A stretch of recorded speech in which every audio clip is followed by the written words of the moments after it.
the anatomy of the eye that a doctor might look at in a physical exam. So we've got the iris here is the colored portion of the eye, and in the middle is the pupil, which is what's going to dilate or constrict based off of how much light there is in your environment. So if there's a lot of light, it's going to constrict to let less light in so you don't blind yourself. And then if it's darker, it's going to dilate and get bigger in order to let more light in so that you can see better.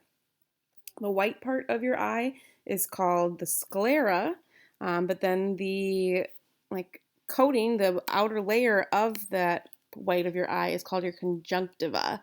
And so a lot of times if you've ever heard of the word conjunctivitis, that would be what pink eye is, which means the inflammation of the conjunctiva or this, outer layer of your white of your eye.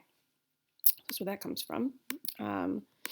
You've got your lacrimal caruncle, which is that little pink spot on the inside of your eye.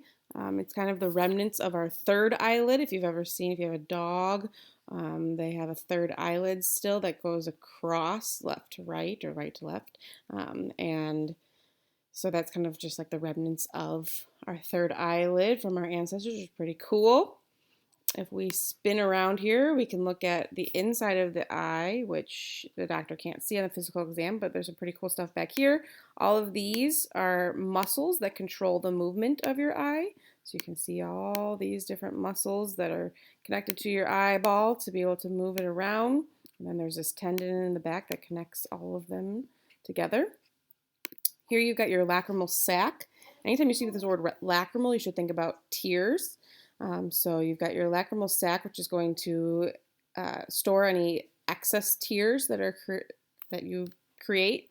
And this connects to your nasal cavity. So that's why when you cry and make a lot of extra tears, sometimes your nose runs as well, because the extra tears are actually dripping into your nasal cavity through this sac here, which is kind of cool. You've got back here the optic nerve, which is what's going to translate all of the light that you see into images to your brain to actually comprehend and understand what these images are that you're seeing. So that is what is actually going to connect all the way back to the brain. There's a couple other nerves here, the oculomotor nerve and their branches. These are the nerves that signal to these muscles that tell them how to move. So oculo meaning eye and motor meaning movement. So moving those muscles around to be able to move the eye. That's where that word ocular motor comes from. And then up here, you've got the lacrimal gland, which, like I said, remember lacrimal means tears. So this is what actually produces the tears that then go to your eye. So yeah, those are the main components of the eye.